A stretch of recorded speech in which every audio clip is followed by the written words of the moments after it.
What can be the deciding factor in an energetic tug of war? Hello, and welcome to today's insight.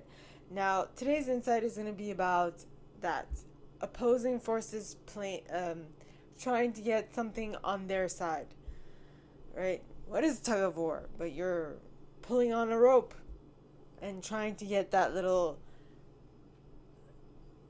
thing that's hanging in the middle of the rope to go on your side instead of theirs.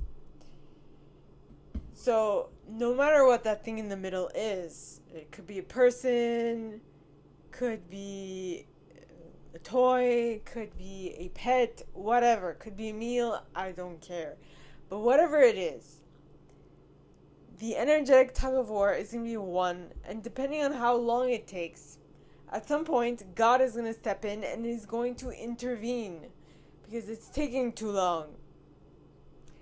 So in either case, whatever happens, you need to take the calm, collected high road, because the people who have shorter fuse, who won't be able to withstand the length of the duration of this tug of war, will lose hope quite quickly and will divert to bad tactics, which will ultimately lead to them losing the tug of war. Right? And I mean, I'm using tug of war as a metaphorical idea. Okay, it could be anything. I mean, it could be a custody battle as much as it can be trying to gain someone's interest, as it could be, I don't know, fighting over a pet or bickering or what have you, right? It depends on your situation. The important thing is, energetically speaking, a tug of war is going to be won by one factor and one factor alone.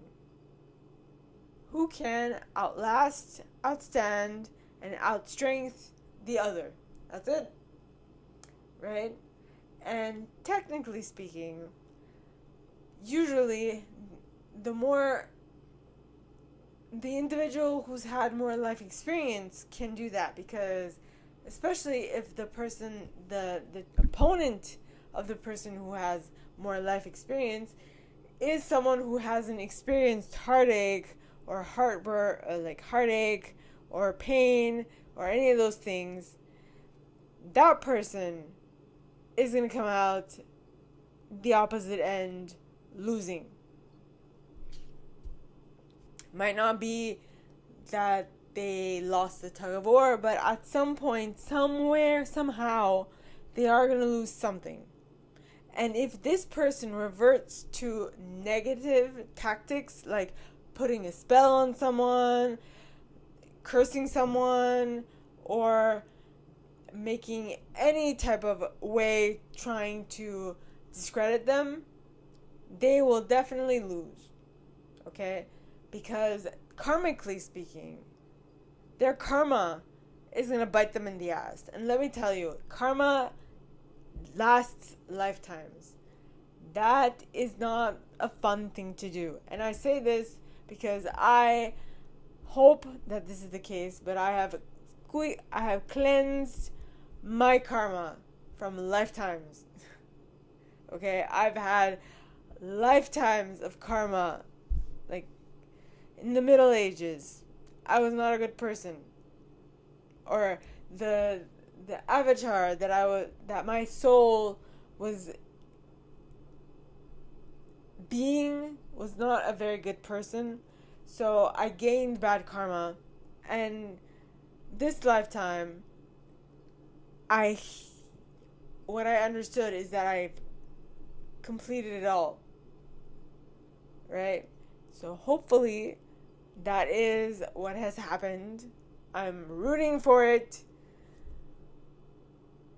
But what I know for sure is that I've learned a couple of very key lessons that I am going to take with me and try to steer clear of bad things, of bad karma, or anything that will lead me to bad karma. We don't want to gain more bad karma. We've cleansed the current karma tally. Let's keep it at that. I hope you catch my drift. So karma is a I think it's Hindi. Correct me if I'm wrong. An idea that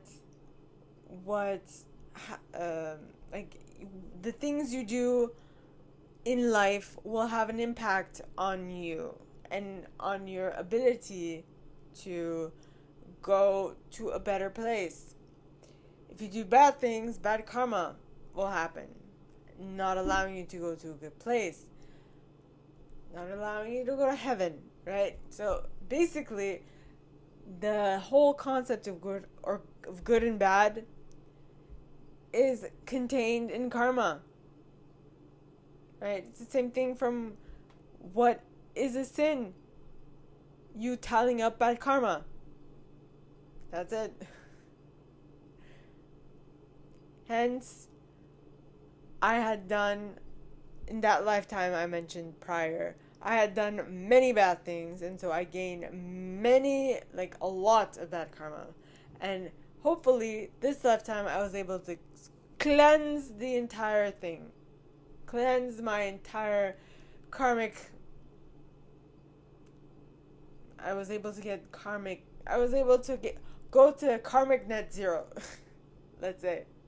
So basically, the idea is the good things you do tally up and add on to your good karma, and the bad things you do tally up and they add to your bad karma. Now, preferably, usually your bad karma is served immediately. Sometimes it's not, if you have like a sneaky way of going about it, but at some point it is going to catch up. And if you haven't cleaned your karma in this lifetime, it's going to catch up in other lifetimes. Okay? So make sure to stay squeaky clean with your karma. And I say this because putting someone under a spell, casting a curse on someone else, putting any of those things, energetically screwing up someone's life, is going to cause you bad karma. Okay? Be nice. Avoid being self-centered. And try to help your fellow man. Okay? And if you are ever going to put a spell on anyone, put a spell on yourself. With affirmations. Try to convince yourself of something. Use it to reprogram your mind. Okay? Avoid placing spells, curses, hexes, jinxes, whatever, on anyone else. Do not need to add on to your bad karma.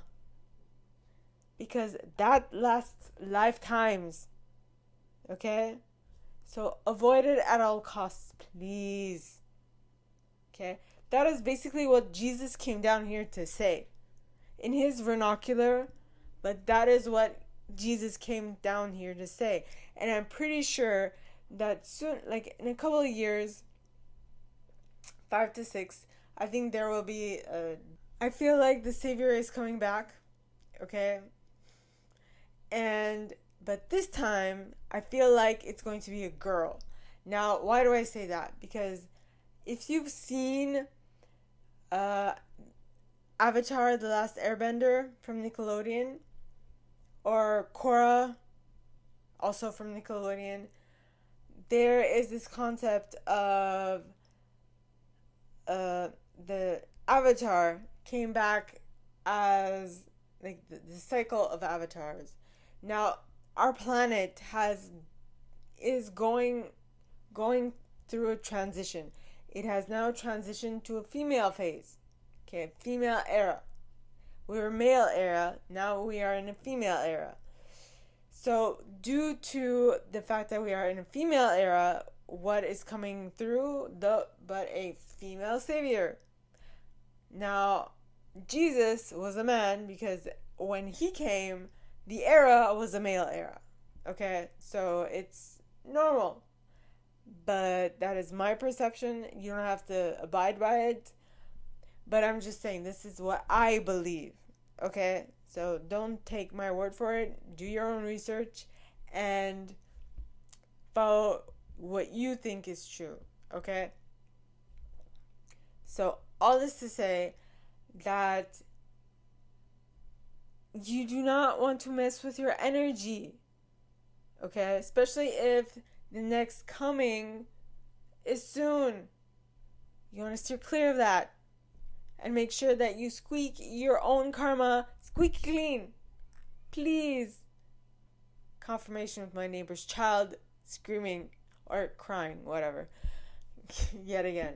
Alright, so is there something that you can do to help alleviate your karma as soon as possible? You have about 5 to 6 years. So make sure you capitalize on that as much as possible. Is there anything that you can do to help clean your karma quicker? Ponder that.